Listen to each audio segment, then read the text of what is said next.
សួស្តីទាំងគ្នាសុខសប្បាយជាទេបងប្អូនហើយមកហើយបងប្អូនមករៀននេះគឺអត់បានចេញវីដេអូទេដោយសារ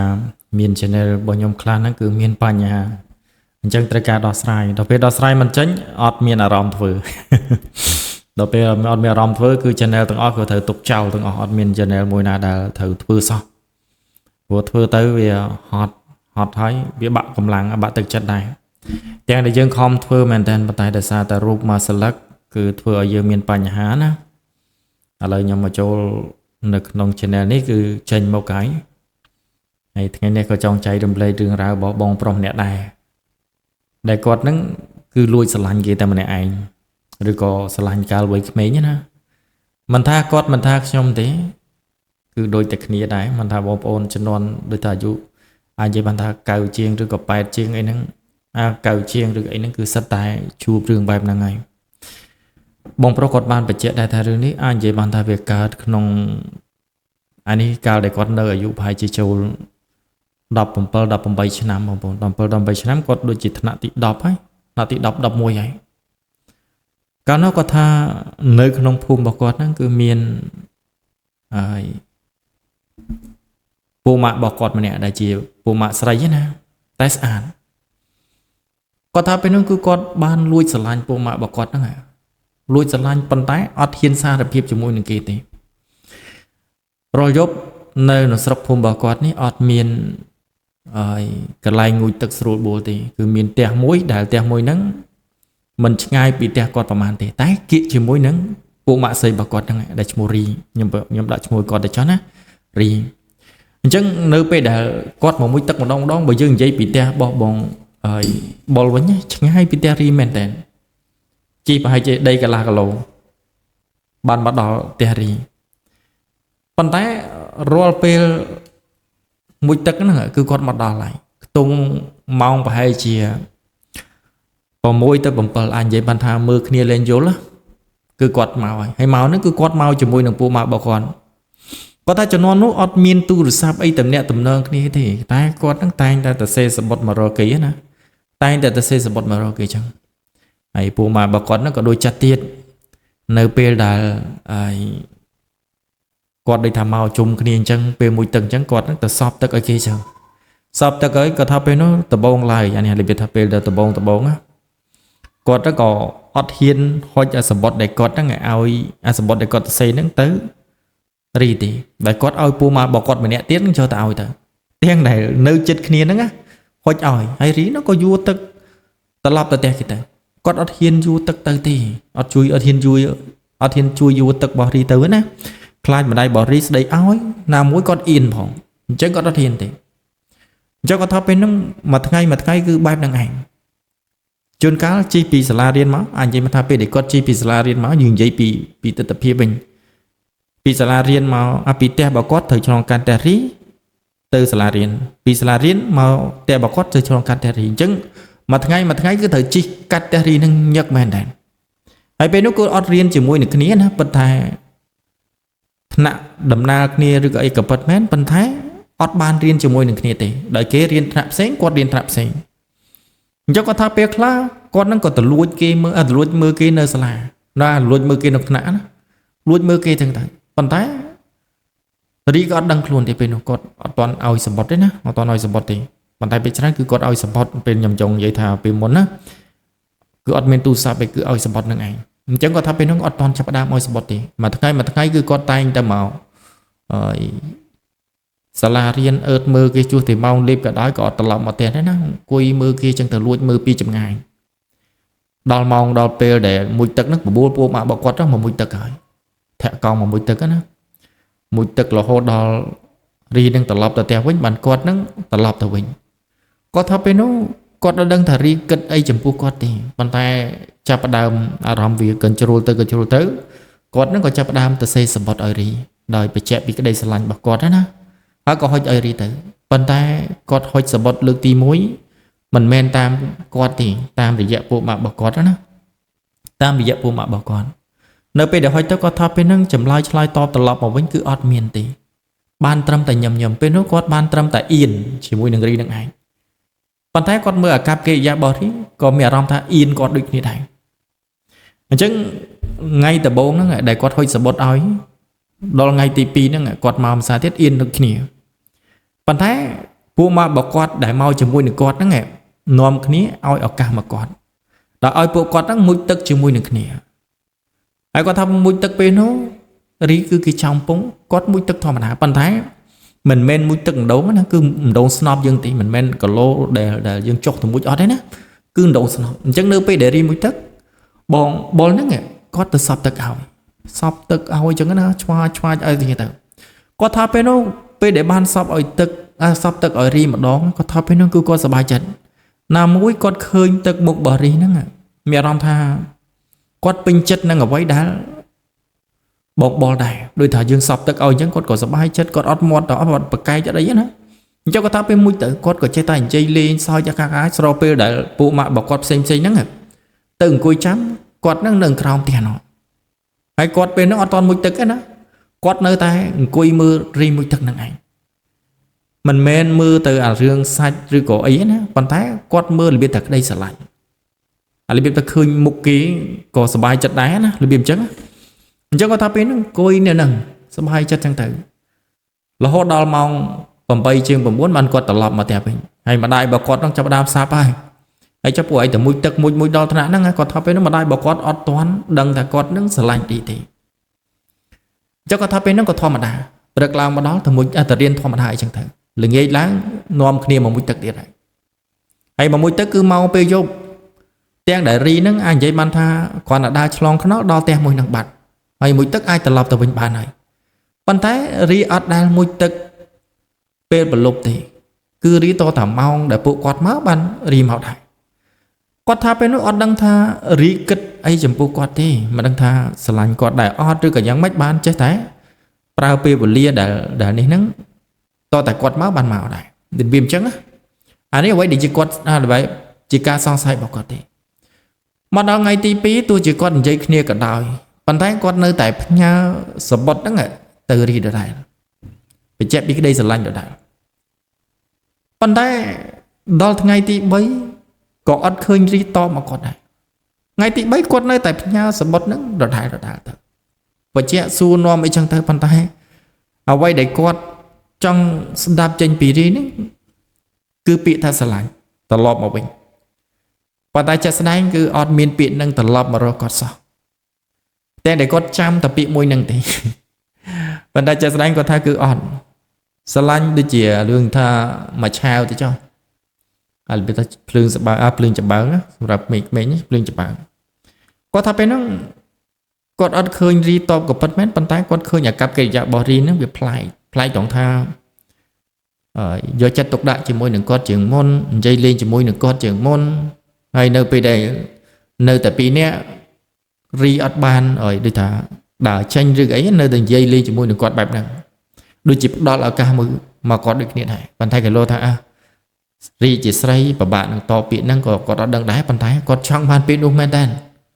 ดำไปเอาสอบจัดจมูกหนึ่งกอดนะก็ท่าไปเด็กได้ยื่นใหญ่เคลียกับปัดแม่นปันท้ายอัดมันไปเจ็บอีกก็ได้สลายนึงริกบอลนั่งก็ท่ากอดอัดนี่ตีอัดตอนเกาะกระดาษขนมจัดตีมันดังท่ารีสลายกอดหรือก็อัดตีปันท้ายตามบอกไว้เด็กกอดสังเกตในขนมสลาเรียนบักกอดนั่งกอดเคยทารีมันได้มีนปรนาเดือดเตะหรือก็สู้น้อมไอตีอันนี้เอาไว้เด็กกอดเคยหนึ่งพนัยบักกอดนะกอดเคยรีนึกน้องตายถนัดเรียนตีเจ้าก็ทับเป็นนั่งก็กอดนั่งธรรมดาเนื้อแต่โรงจำเปียได้รีนั่งโตบอกกอดบันท้ายกอดจำมันได้บานตีเราทั้งไงตีบุญก็เนื้อแต่จังทั้งไงตีปรามก็เนื้อแต่จังบันท้ายเลือกตีปรามตีประมวยนี่กอดจะปรามไซตึกตลเอาเวทไซตึกเอารีบ่ปนปุริกอดเมาส์กอดเมียนทงเปโตรกอดมวยทงเปโตรทงธนามบ่ปนทงธนามได้กีปราปรูจังคือโยมดะตึกนะจังเนื้อไปเดรีตลอดแต่วิ่งรีตายแต่ยูก็ตึกมาทงตลอดแต่เดียววิ่งเนื้อไปเด็กกอดซอบรีมุยตึกรู้กอดกอดซอบมาทงนั่งหารุ่ยรอสเราไปเดรีนั่งเรียบหนึ่งเลือกแต่หอยนั่งบอลนั่งก็ท่าบาเจรีจำยำเลือกแต่เอาจังบอลนั่งก็กอดเลือกแต่เลือกละโคตรตัดดอลหมดวีเตียมันตัดดอลวีเตียมองว่านั่นละบองเตียจะใส่ดอลละบองเตียเป็นนั่งกอดก็คอยทงนั่งแต่เอารีแต่พวกก็เน้นโจทย์ขนมเตียตีคลาดบ่ រីគាត់ប្រកាន់ឬក៏ខឹងអីចឹងណាប៉ុន្តែបើយើងនិយាយពីអាកប្បកិរិយាឬក៏ចរិតរឹកពីបបលគាត់ថាគ្រួសាររបស់គាត់ក៏ជាអ្នកដែលមានមុខមាត់គួរសមដែរនៅក្នុងហ្នឹងណាហើយបើសម្រាប់គាត់វិញអត់មានហើយអារបៀបថាក្មេងចលើមក្មេងរបៀបថាឆ្លើយអត់ទេគឺគាត់ទៅរៀនធម្មតាអត់ចេះញ៉ៃអត់អីចឹងបើថាលេងបាល់អីចឹងទៅនៅក្នុងភូមិហ្នឹងម្ដាយរបស់រីហ្នឹងក៏គាត់ដឹងដែរថាគាត់នឹងចរិតយ៉ាងម៉េចព្រោះសិតតែអ្នកភូមិជាមួយនឹងគ្នាទេប៉ុន្តែពេលដែលគាត់ទៅលើករបៀបថាទៅលើកទី1អត់បញ្ហាទេទៅលើកទី2គាត់ឃើញម្ដាយរីហ្នឹងឈើសម្លឹងគាត់ពីមាត់ចដាមកឈើសម្លឹងគាត់មកពីមាត់ចដាមកប៉ុន្តែគាត់ឃើញអាកប្បកិរិយារបស់ម្ដាយរបស់រីហ្នឹងគាត់អត់មានខឹងអត់មានអីទេហើយតាំងពីហ្នឹងមកគាត់ឃើញរីចាប់ផ្ដើមរាក់ទាក់ជាមួយនឹងគាត់សួរនាំគាត់អីចឹងណានិយាយលេងនិយាយបានច្រើនតម្រាំតែរីមួយទឹកហ្នឹងនៅតែជេរជាមួយនឹងគាត់ដល់ថ្នាក់ទៅផ្ទះម៉ោង9ឥឡូវវាឡើងដល់ម៉ោង10ពូរីនៅតែជេរជាមួយនឹងគាត់និយាយលេងប៉ុន្តែអ្វីដែលគាត់តន្ទឹងចាំចេញពីមាត់រីមិនមែនជាការជជែកគ្នាទេគឺគាត់ចង់បានពាក្យមួយថាស្រឡាញ់គាត់ដល់អត់ព្រោះសម្បត្តិលើកទី1លើកទី2ចង់មួយខែទៅហើយប៉ុន្តែរីអត់បានតបពាក្យសំបីតែមួយម៉ាត់ថាស្រឡាញ់គាត់ព្រោះពេលដែលគាត់ផ្ញើទៅគឺអត់មានអីក្រៅពីថារីឯងស្រឡាញ់ខ្ញុំអត់ចូលចិត្តខ្ញុំអត់តែប៉ុណ្្នឹងឯងយើងអត់ដឹងគាត់អត់ដឹងថារីហ្នឹងអត់បានបញ្ជាក់តាមអក្សរទេប៉ុន្តែបែរទៅជាបញ្ជាក់តាមកាយវិការ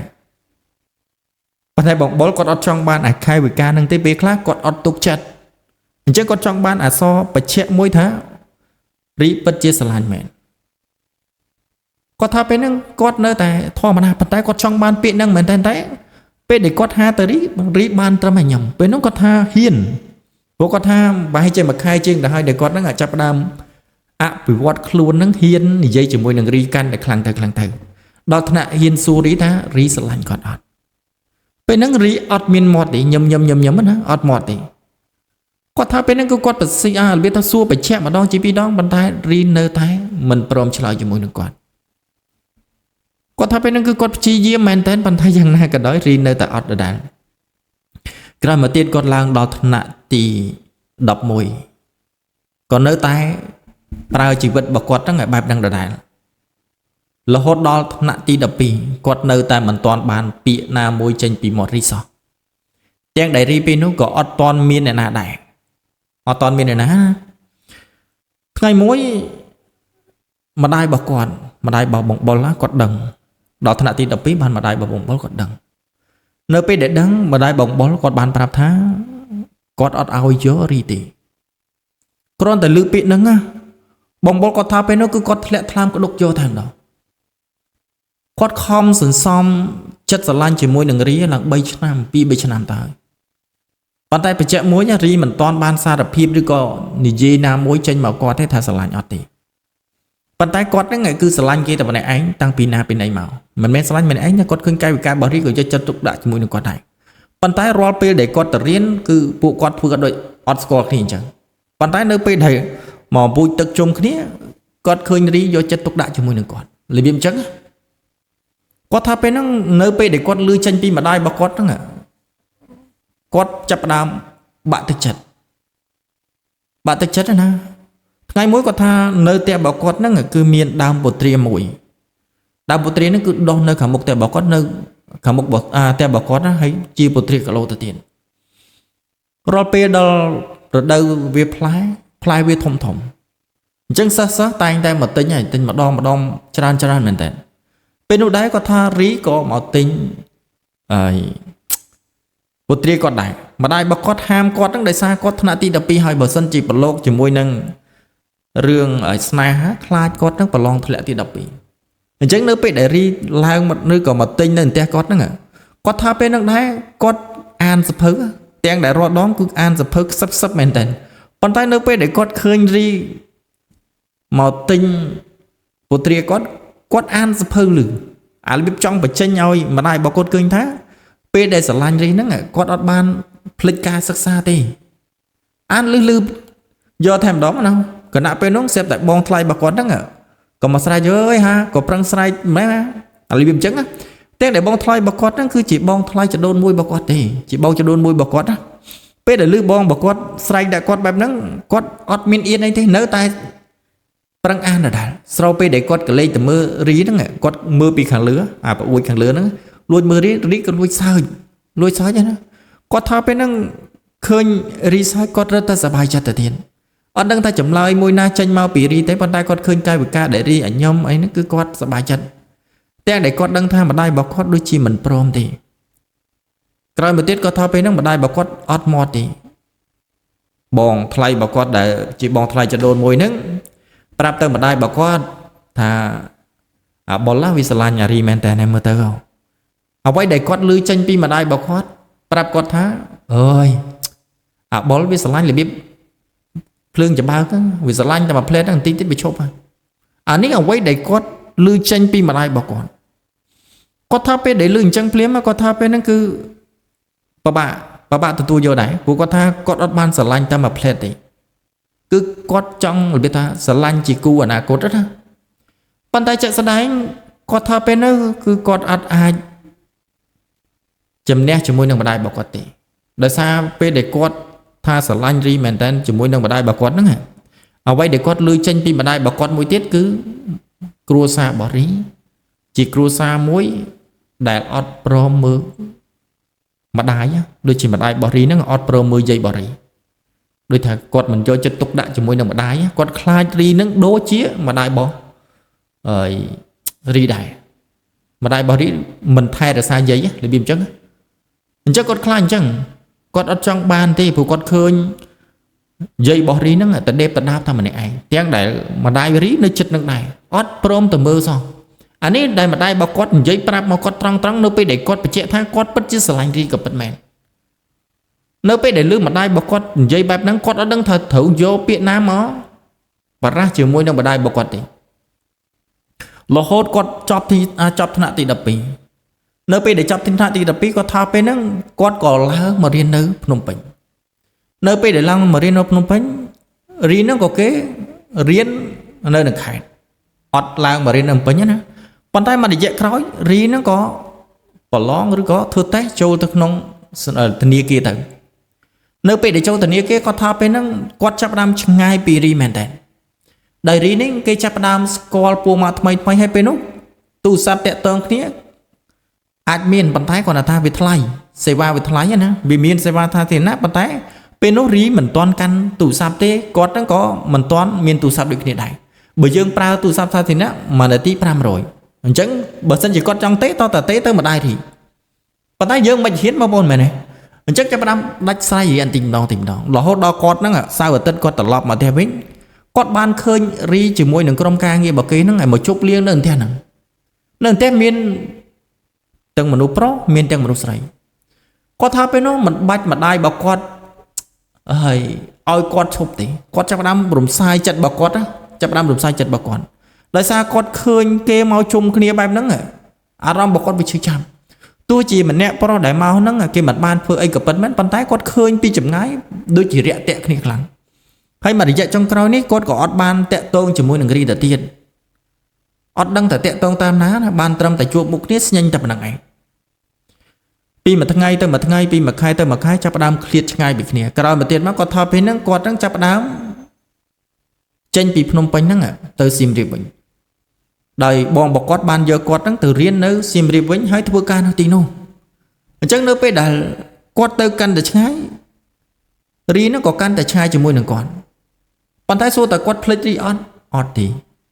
ការស្រឡាញ់របស់គាត់មិនមែនជាស្រឡាញ់ការស្រឡាញ់7ពេកឬគឺជាស្រឡាញ់ភ្នែកបន្ទូលដូចអ្វីដែលម្ដាយរបស់គាត់ប្រាប់ទេ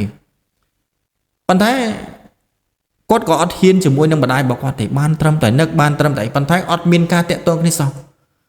ក្រោយមកទៀតមកគាត់ថាពេលបានប្រហែលជាមួយខែនៅពេលដែលគាត់ទៅដល់សៀមរាបហ្នឹងគាត់ថាពេលហ្នឹងគាត់ឮចេញពីបងរបស់គាត់ប្រាប់គាត់ថាបងស្រីរបស់គាត់ប្រាប់គាត់ថារីគេមានសង្សាររួចហើយគាត់ឲ្យលើបែបហ្នឹងព្រាមមកគាត់ថាពេលហ្នឹងគ្មានអារម្មណ៍នឹងធ្វើការទេពេលដែលគាត់ទៅដល់នោះបានមួយខែគាត់បានធ្វើការទៅហើយគាត់រៀនហ្នឹងគឺរៀននៅសាលារបៀបថាបៀប្រាយ BBU ណាចំនួននោះអាចខ្ទង់2005បងប្អូនខ្ទង់2005ហ្នឹងឯងគាត់ទៅចុះឈ្មោះរៀននៅក្នុងបានតែមួយខែទេនៅពេលដែលគាត់ឮរីគាត់និយាយបែបហ្នឹងបងរបស់គាត់និយាយថារីមានសង្សារហ្នឹង បាក់បៀមបងអត់មាត់អត់កទេបងប្រុសបើគាត់ដែលនៅសៀមរាបហ្នឹងសួរនាំយ៉ាងណាក៏ដោយក៏គាត់ឆ្លើយដែរពេលហ្នឹងបានមិនតិចទេគាត់ចាប់ផ្ដើមរំសាយចិត្តរបស់គាត់ចាប់ផ្ដើមរំសាយចិត្តណាគាត់ថាពេលហ្នឹងបើគេមិននឹកយើងហើយគេមានសង្សារហើយយើងទៅនឹកគេធ្វើអីទៀតយើងមិនគិតពីខ្លួនឯងណារបៀបតែគាត់គិតចឹងណាគាត់ថាពេលហ្នឹងគឺគាត់ព្យាយាមគិតពីខ្លួនឯងឲ្យបានច្រើនតាមដែលអាចធ្វើទៅបានរហូតដល់គាត់ធ្វើការនៅទីនោះបានប្រហែលជាមួយឆ្នាំគាត់ក៏ត្រឡប់មកស្រុកវិញមិនត្រឡប់មកអីមកលេងស្រុកម្ដងណានៅពេលដែលគាត់ត្រឡប់មកស្រុកលេងរបបអធិស្ឋានបងប្អូនត្រឡប់មកលេងស្រុកនេះគាត់ថាពេលហ្នឹងគាត់ឃើញរីជាមួយនឹងសង្សាររបស់គេហ្នឹងដប់គ្នាគេមានម៉ូតូជិះស្របពេលដែលគាត់ត្រឡប់ពីសៀមរាបនេះគឺអត់មានអីទាំងអស់ជិះពីឡានក្រុងជិះឡានក្រុងមកដល់ផ្លូវចូលផ្ទះគឺមានតែដើរត្រឡប់មកផ្ទះទេទាំងដែលទៅធ្វើការសៀមរាបនោះជំនាន់នោះប្រាក់ខែមិនច្រើនទេត្រឹមតែ30រៀល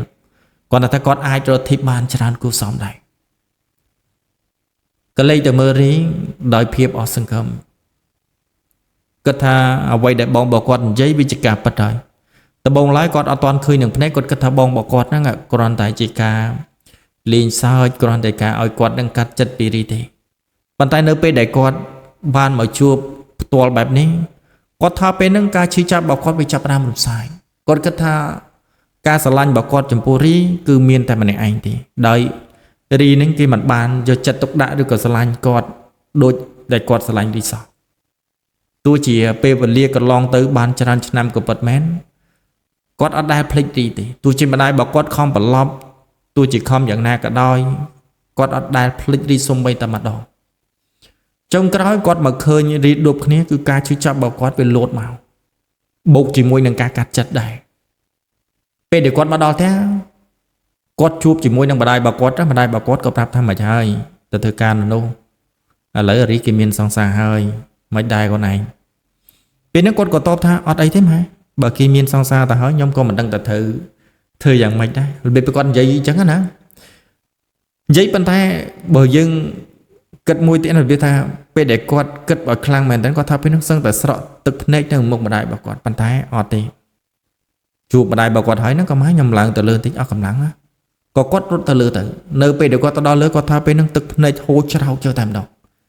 ជាមនុស្សប្រុសក៏ពិតមែនប៉ុន្តែអាភាពស្រឡាញ់របស់គាត់ដែលនៅចំពោះរីហ្នឹងវាខ្លាំងលើសលប់ដល់ពេលដែលឃើញចឹងតលភ្នែកហូរទឹកភ្នែកអត់ដឹងខ្លួនទេស្របពេលដែលរីគេមិនបានហូរទឹកភ្នែកជាមួយនឹងគាត់ទេគេដប់គ្នាជាមួយនឹងសង្ការគេសើចសប្បាយតែការហូរទឹកភ្នែករបស់គាត់នៅពេលហ្នឹងគាត់ថាវាជាការចងចាំមួយដែលដាស់តឿនគាត់អត់ឲ្យគាត់នឹងភ្លេចខ្លួនទេគាត់ថាពេលដែលគាត់យំមកប្រើនឹងហើយគាត់ថាពេលហ្នឹងគឺគាត់មានកម្លាំងចិត្តខ្លាំងជាងមុនទៅទៀតដែលគាត់ចាប់ផ្ដើមបំភ្លេចរីបន្តិចម្ដងណារហូតដល់គាត់ហ្នឹងត្រឡប់ទៅសៀមរាបវិញនៅពេលដែលគាត់ទៅដល់សៀមរាបគាត់ថាពេលនោះគាត់អត់បានលោកលាក់ឬក៏អីជាមួយនឹងណាទេសង្សារក៏គាត់មិនយកនិយាយមិនថាគាត់មិនតាក់ទងហ្មងអត់តាក់ទងគាត់ខ្លាចគាត់ចាប់ផ្ដើមខ្លាចទាំងដែលការខ្លាចរបស់គាត់ហ្នឹងវាមិនសមសោះព្រោះយើងជួបមនុស្សទី1ប៉ុន្តែមនុស្សទី1ហ្នឹងក៏មិនមែនជាសង្សាររបស់យើងទេគេមិនទាន់ហាថាស្រឡាញ់យើងណាប៉ុន្តែបែរទៅជាគាត់ចាប់ផ្ដើមខ្លាចមនុស្សទៅវិញខ្លាចមនុស្សស្រីទៅវិញគាត់ថាពេលនោះគឺគាត់អត់តាក់ទងទេគាត់នៅសៀមរាបបាន3ឆ្នាំណាពេលហ្នឹងបងរបស់គាត់ហ្នឹងក៏ត្រឡប់មកភ្នំពេញវិញចុងក្រោយគាត់ហ្នឹងក៏ត្រឡប់មកភ្នំពេញដូចគ្នាដែរដើម្បីធ្វើការនៅធ្វើការនៅភ្នំពេញវិញហើយក៏ទៅរៀនបន្តដើម្បីបញ្ចប់ណាដើម្បីបញ្ចប់ឆ្នាំរបស់គាត់ឆ្នាំទី4ហ្នឹងឯងអញ្ចឹងគាត់ថាពេលហ្នឹងក៏រៀនរហូតដល់ចប់ឆ្នាំទី4ទៅស្របពេលដែលរីហ្នឹងក៏គេបានរៀបការជាមួយនឹងសង្សាររបស់គេទៅគាត់ថាពេលនោះគឺគាត់បានត្រឹមតែមើលភ្លឺទៅរោងការបរិទីព្រោះពេលនោះគាត់នៅភ្នំពេញណាអញ្ចឹងគាត់ចុះឡើងភ្នំពេញខេត្តរបស់គាត់វាចិត្តដែរអញ្ចឹងគាត់ថាពេលនោះបានតែមើលទៅរីភ្លឺតែប៉ុណ្្នឹងឯងភាពសោកស្ដាយវាលែងមានទៀតហើយបានត្រឹមតែមានពាក្យជូនពរណាព្រោះគាត់ក៏មិនមែនជាគូបរិដែរដល់ពេលដែលគាត់ចាប់ផ្ដើមឃើញរីកាទៅគាត់ចាប់ផ្ដើមរំសាយចិត្តកាន់តែខ្លាំងទៅគាត់ថាពេលនោះគាត់អត់តន់មានសង្សារទេអត់តន់និយាយមិនគាត់អត់ស្គាល់ណាសោះហ្មងម្នាក់ឯងដូចយើងនិយាយថាមនុស្ស introvert តែម្នាក់ឯងគត់ហ្មងទៅណាក៏ម្នាក់ឯងទៅអង្គុយណាក៏ម្នាក់ឯងអត់មានអីណាទៅរកពួកម៉ាក់អីអត់ទេ គាត់ថាគាត់អត់ចូលចិត្តមិនអត់ចូលចិត្តមានគ្នាមានអីចឹងណារបៀបតែចង់តែម្នាក់ឯងalone បែបហ្នឹងណាគាត់ថាពេលហ្នឹងគឺគាត់ប្រើជីវិតបែបហ្នឹងទៅក្រោយមកទៀតមកគាត់ថាពេលហ្នឹងគាត់ក៏ចាប់ផ្ដើមស្គាល់នឹងមនុស្សស្រីម្នាក់ជាអ្នកធ្វើការជាមួយនឹងគ្នាណាប៉ុន្តែពេលដែលគាត់ខ្សែគប់ទៅគាត់ថាពេលនោះដាក់ចិត្តស្រឡាញ់គេទៅហើយហ្នឹងណាស្រាប់តែគេប្រាប់ថាគេមានសង្សារទៅហើយ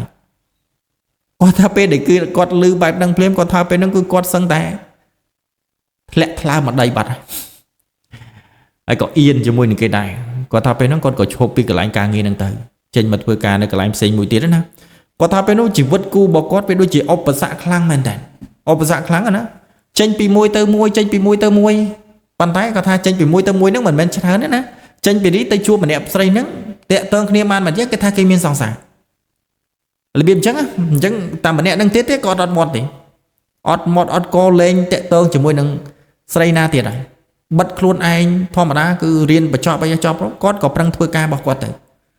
ទិញម៉ូតូទិញអីជីគាត់ថាពេលនោះគឺគាត់ជាអាកុមូលទេក្រោយមកទៀតមកគាត់ចាប់ផ្ដើមទិញអាស្មាស្ពោអាស្មាវាទិញអាស្មាវាជីទៅក្រោយមកទៀតគាត់ថាពេលហ្នឹងអាចឡើងកលិបជាងមុនតិចហើយព្រោះពីមុនយើងជីអាកុបគេមើលមិនឃើញយើងទេហើយគាត់ថាពេលដែលគាត់ដូរទៅអាស្មាវិញហ្នឹងគាត់ថាពេលហ្នឹងគាត់ក៏ចង់តាក់ទងមនុស្សស្រីដែរប៉ុន្តែនៅក្នុងក្រុមហ៊ុនរបស់គាត់ហ្នឹងអត់មានអ្នកណាមានអត់វាថាអត់មានអ្នកណានៅម្នាក់ឯងណាសិតតែគេមានគូទាំងអស់អញ្ចឹងចុងក្រោយគាត់ថាពេលហ្នឹងគឺនៅម្នាក់ឯងរហូតដល់គាត់អាយុប្រហែលជាចូល30ជាងបានគាត់ស្គាល់នឹងប្រពន្ធរបស់គាត់សំថ្ងៃហ្នឹងស្គាល់នឹងប្រពន្ធរបស់គាត់សម័យគាត់ថាពេលហ្នឹងគាត់ក៏សាកល្បងសែបគប់គ្នាជាមួយនឹងប្រពន្ធរបស់គាត់ទៅនៅពេលដែលគាត់សែបគប់ជាមួយនឹងប្រពន្ធរបស់គាត់គាត់ថាពេលហ្នឹងបានប្រហែលជា3ខែក៏បែកគ្នាមួយសារហើយក្រោយមកទៀតមកក៏ចាប់ផ្ដើមតាក់ទងគ្នាមួយសារទៀតនៅពេលដែលតាក់ទងគ្នាមួយសារទៀតនេះហើយដែលពួកគាត់ចាប់ផ្ដើមចាប់ដៃគ្នាដើម្បីជាគូអនាគតហើយគាត់ថាពេលនោះគាត់បានយកលុយមួយចំនួនដែលគាត់សន្សំហ្នឹងយកទៅឲ្យសង្សាររបស់គាត់ទាំងដែលអ្នកកន្លែងរបស់គាត់ហ្នឹងសួរគាត់ថាអត់ខ្លាចគេបោកលុយទេអីគាត់ប្រាប់ថាបើសិនជាគេបោកនៅពេលនេះវាអស់តិចតែបើគេបោកគាត់នៅពេលណាមួយគាត់នឹងអស់ច្រើនជាងនេះទៅទៀតនេះជាការសាកល្បងរបស់គាត់ចំពោះប្រពន្ធរបស់គាត់លើកដំបូងប៉ុន្តែអ្វីដែលគាត់នឹកស្មានមកដល់គាត់ថាប្រពន្ធរបស់គាត់គឺជាមនុស្សស្រីមួយដែលទុកដាក់លុយបានគូផ្សំល្អមែនតើពីមួយថ្ងៃពីមួយខែទៅមួយខែគាត់ផ្ញើដូចតែប្រាក់ខែគាត់ប្រហែលគាត់បាញ់ឲ្យគាត់ថាពេលនោះគ្រួសាររបស់គាត់ចាប់ផ្ដើមដូចថាយើងបាញ់ឲ្យម្ដងគាត់អាប់ដេតលុយឲ្យម្ដងតែលុយបានប៉ុណ្ណេះហើយលុយបានប៉ុណ្ណេះហើយគឺបែបហ្នឹងឯងគាត់ថាពេលនោះគឺគាត់ចាប់ផ្ដើមទុកចិត្តជាមួយនឹងដៃគូរបស់គាត់ហើយកលេសទៅមើលរីគាត់ឃើញថារីគេមានកូនប្រហែលជាចូល2-3 ឆ្នាំទៅហើយគាត់នឹងទើបនឹងចាប់ផ្ដើមហើយខ្សែគប់គ្នាណាហើយតម្រាំតែគាត់បានការគឺប្រហែលជាចូល30ជាងបានគាត់បានរៀបការ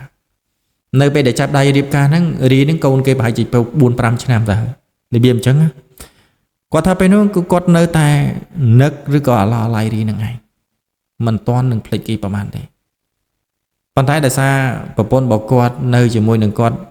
ញយមើលទៅអាកប្បកិរិយារបស់ប្រពន្ធកាន់តែល្អទៅគាត់ក៏ចាប់ផ្ដើមភ្លេចជាមួយនឹងរីតិចដងរហូតដល់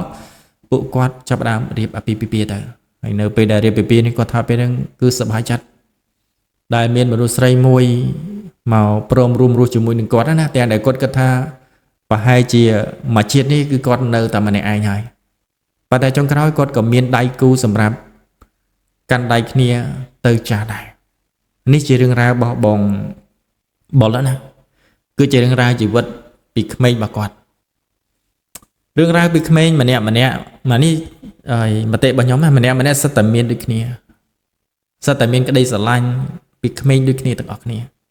ទាំងខ្ញុំទាំងបងទាំងបងប្អូនទាំងអស់គ្នាគឺសិតតែអញ្ចឹងគាត់ថាការស្រឡាញ់មួយនឹងវាមិនមែនជាការស្រឡាញ់មួយដែលពិតប្រាកដទេអ្នកខ្លះក៏គាត់ស្រឡាញ់គ្នាតាំងពីក្មេងរហូតដល់ចាស់ក៏មានដែរប៉ុន្តែភាគតិចណាស់ដែលពីក្មេងរហូតដល់ពួកគាត់អាចរៀបការជាមួយនឹងគ្នាគឺកម្រមានណាស់នេះអ្វីដែលខ្ញុំធ្លាប់ឆ្លងកាត់ណាគឺកម្រមានណាស់10មាន1 100មាន2អីតែប៉ុណ្្នឹងឯងគាត់ថាយើងស្រឡាញ់គ្នាមួយឆាវណាដល់ពេលផុតពីនឹងទៅគឺនិយាយមកថាចាស់និយាយថាភ្លើងចម្បើងមួយឆាវគឺអស់បាត់ហើយ នឹងហើយទាំងអស់គ្នារឿងរ៉ាវបបលនេះគឺមានតែប៉ុណ្្នឹងទេអរគុណសម្រាប់ការតាមដានស្ដាប់ហើយមុននឹងបញ្ចប់ហ្នឹងក៏ខ្ញុំសូមដាស់តឿនក្មេងៗសម័យនេះបន្តិចតើតើជាមួយនឹងការផ្សាយផ្គប់គ្នាឥឡូវបងប្អូនបានស្ដាប់មករយៈចុងក្រោយនេះគឺមានជំងឺអេដផ្ទុះឡើងវិញហើយអញ្ចឹងសង្ឃឹមថាបងប្អូនទាំងអស់គ្នាពេលដែលផ្សាយផ្គប់គ្នាហ្នឹងពេលដែលផ្សាយផ្គប់គ្នាចង់រស់នៅជាមួយនឹងគ្នារបៀបជាប្តីជាប្រពន្ធណាប៉ុន្តែខ្ញុំអត់ចង់និយាយជ្រៅគឺខ្ញុំនិយាយពាក្យអញ្ចឹងចុះព្រោះប្តីប្រពន្ធបងប្អូននៅស្រាប់ហើយគេធ្វើអីអញ្ចឹងបងប្អូនចង់ធ្វើរបៀបអញ្ចឹងបងប្អូនត្រូវការពារខ្លួនឲ្យបានល្អបន្តិចពិសេសគឺបងប្អូនស្រីព្រោះយើងអត់ដឹងថាដៃគូរបស់យើងដែលជាមនុស្សប្រុសហ្នឹងទៅណាទៅណីត្រឡប់ត្រលិនមកណាមកដៃត្រឡុកអីពេញហ្នឹងយើងអត់ដឹងហើយដល់ពេលដែលយើងអត់បានការពារ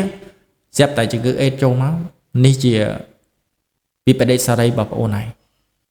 យើងនឹងផ្ទុកឲ្យជំងឺអស់ហ្នឹងហើយតែផ្ទុកជំងឺអស់ហ្នឹងហើយចោលបាត់ហើយបងប្អូនជីវិតនឹងហើយអនាគតរបស់យើងវាធ្លាក់បាត់ហើយប៉ុន្តែមិនមែនថាពេលដែលចូលដល់ហ្នឹងមកវាធ្វើឲ្យយើងនឹងអស់អនាគតទេគ្រាន់តែថាយើងអោបជាមួយនឹងជំងឺហ្នឹងហើយចាំបើសិនជាបងប្អូនការពារបងប្អូនអាចនិយាយបានថាចាំដែលយើងរៀបការរួចរាល់ចាំយើងមកប្រព្រឹត្តរឿងបែបហ្នឹងมันល្អជាងហើយមែនទេបងប្អូនអញ្ចឹងពីបងទៅគឺមានតែប៉ុណ្្នឹងទៅសូមឲ្យបងប្អូនប្រយ័ត្នបន្តិចបងប្អូនជាធនធានមួយដែលជាតំពាំងមួយដែលប្រទេសជាតិយើងត្រូវការមែនតើហើយបងប្អូនចាប់ផ្ដើមបំផ្លាញជីវិតខ្លួនឯងចាប់ពីពេលនេះតទៅបងប្អូនមករយៈនេះខ្ញុំឃើញតបផ្នែកគឺទូចមែនតើអោបថើបគ្នាម្នាក់គឺស្គមរិញរៃមែនតើសិតតែអ្នកដែលប្រើថ្នាំប្រើអីណាអញ្ចឹងបំផ្លាញខ្លួនឯងហើយមិនមែនត្រឹមតែបំផ្លាញខ្លួនឯងទេបំផ្លាញទាំងសង្គមជាតិខ្លួនឯងទៅទៀតពួកបងប្អូនជាតំពាំងស្នងឫស្សីជំនាន់ក្រោយហើយបើបងប្អូនសិតតែជាតំពាំងអាលួយនេះតើប្រទេសមួយនេះនឹងពឹងអ្នកណាគេបងប្អូនគិតមើល